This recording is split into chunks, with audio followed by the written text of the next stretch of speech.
racing competition as we start things off with our first one here. This is Kelly Barr out of Barrhead, Alberta, Canada. Now remember, we're showing you the highlights of the Thursday performance. We'll come right back to back on this and show you the highlights of Friday and then Saturday. And then, of course, next month we will show you the exciting short round from here at Rodeo Royal. Kelly Barr's time is 14:02, and that'll put her right now in the lead in the barrel racing. Here's Sharon Cobold from Bighorn, Wyoming, National Finalist Qualifier. She's going to make a nice run here, as you're going to see. 3 tight turns is what we're looking for to evolve the barrel standing. Now, this horse doesn't look like he's really running that fast, but he's making some tight turns around those barrels. And she is going to be good enough to move to the lead right now with a time of 13:92 for Sharon Cobold. Last to go in our highlight section here for Thursday is Francis Church of Brooks, Alberta. The 13:92, the best time so far of the evening on Thursday. Francis Church of Brooks, Alberta makes a nice run here, but not going to quite be fast enough to move to the lead in the barrel racing. It'll be a time of 14:02, or make it 14 seconds flat for Francis Church. And 14 seconds flat is the time for Francis Church. 14. Wrestling to the barrel racing, and the time to beat in the barrel racing is 13:9. Now, of course, that turned in by Sharon Cobold from Thursday evening's performance. And here on a Friday, our first Calgary lap, getting things underway. This is Dawn Rude of Alberta, Canada. She's going to be a little bit longer than what she wanted to be. It is a time of 14.7 for Dawn. 14:7. Let's go to Sandy Emon now. Malta, Montana. Well, she comes in, and just like a heat-seeking missile, that horse heads for barrel number 1 across the pattern to the second barrel. Nice tight turn there. We're going to leave them all standing on this run. It's going to be a quick one.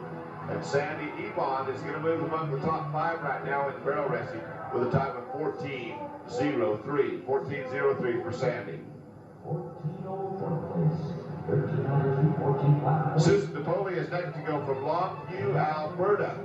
That horse a little bit close on that first barrel, just about took it out with her leg. Then comes a little bit wide on barrel number 2, but we're going to make up some time and pick up the slack here around the third barrel. We're looking good for Suzanne DePoli at a time of 14:38. 14:38. That'll bring us to Darcy Navala. Next to go from Geyser, Montana. Nice high shot here. You can see the size of this arena. A relatively small arena for these girls to barrel race in. They kind of like the pattern that they're able to run here. The ground is always good here in Calgary at the Rodeo Royal. And as Darcy turns that last barrel and comes to the finish line, a time of 14:27. 14:27 for Darcy. Well, it looks like as we wind up the barrel racing here on a Friday night, the time we're definitely going to get him a good paycheck with the long round completed in the steer wrestling, and he will be the top gunner back in the short go round on Sunday. So be sure to watch for that next month on Rodeo Video Magazine. Joanne Hayter is our first Calgary lap here in the barrel racing, and the time here turned in for her of 13:98 is going to put her in second place. A 13:92 still leads in the barrel racing competition from Thursday evening performance. That'll bring us to Trish Nugent now from Water Valley, Alberta.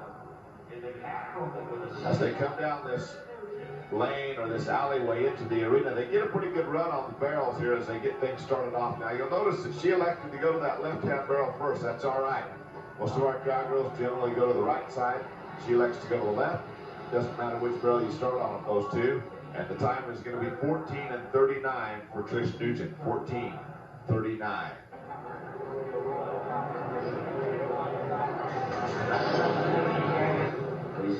We'll move next to a cowgirl from Vernon, British Columbia. This is Tracy Smith-Lewis as she gets ready to run her pattern here. A lot of money tied up in these barrel racing horses, and you can see that we've got the cream of the crop, the best of the best from here in Canada. And as she comes in across the finish line, it will be a time of 14:58.